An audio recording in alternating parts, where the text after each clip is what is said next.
Hello guys, আজকে আমি city centre টুতে আছি। আপনাদের কিছু দোকান সব দেখাচ্ছি, যেটা আপনার মোটামুটি কালেকশন খুব ভালো আছে। এখানে আপনারা দেখতে পাবেন বিভিন্ন ধরনের মেটেরিয়ালস, লেডিস মেটেরিয়ালস পাবেন। এখানে একটা স্পা আছে যেখানে আপনি ব্যাটিং করতে পারবেন।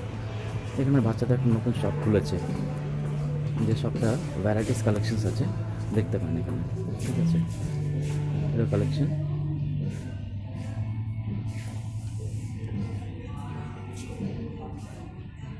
আমি জাস্ট আপনাদের দেখাচ্ছি একবার কথাটা কী আছে না আছে, ঠিক আছে। এবং তারপরে এই মলটা অ্যাকচুয়ালি ওপেন হয় আপনার 11টার সময়, রাত 9টা অবধি চলে। ঠিক আছে, বিভিন্ন ধরনের কালেকশন পাবেন আপনারা।